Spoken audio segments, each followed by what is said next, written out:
Brink takes place on the Ark. It's an immense artificial floating city at sea, built as part of a contemporary green vision, but now existing in 2045, and having lost contact about 20 years beforehand with the rest of the Earth, it exists in complete isolation, with what were originally sustainable resources now in limited supply.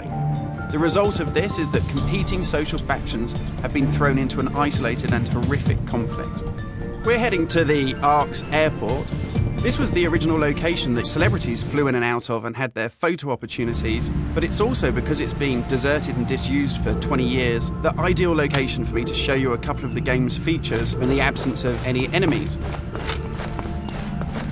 Now, Brink uses those same familiar shooter controls that you're used to, but without the artificial constraints, because we've developed a new system that we're calling SMART. It stands for Smooth Movement Across Random Terrain. If you walk up to something that's an obstacle, just as you would do in any other shooter, you'll stop.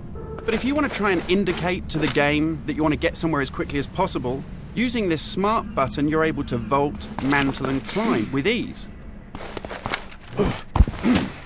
And this is a cool system for helping you navigate through the game, but it's not an autopilot. You don't enter a canned animation that you can't get out of. It's great for advanced players too. If you're approaching an obstacle like a security sensor, and you want to make it through that obstacle without perhaps alerting the enemy to your presence, you could just look up and you'll mantle up and over that automatically.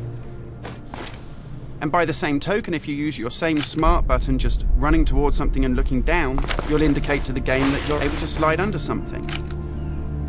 And this is really important because in Brink, we want you to be able to make tactical decisions about where you go and how you play. It's not a rail shooter where you're on a kind of minecart witnessing canned cinematics. And that's important too, because in Brink, irrespective of whether you play offline or online, you can create a cool identity for yourself that really reflects how you want to play the game. So in Brink, you take on a combat role that suits your preferred playing style, whether you're on the front line attacking the enemy or perhaps at the rear doing support. You'll take part in military objectives as part of a coordinated squad.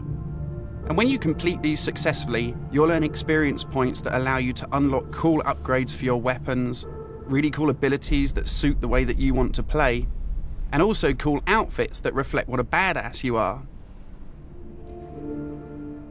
And you can do this irrespective of whether you play offline in traditional single-player style mode with no internet connection, or play cooperatively with up to 7 friends, or go online and play fully where the entire game is full of strangers.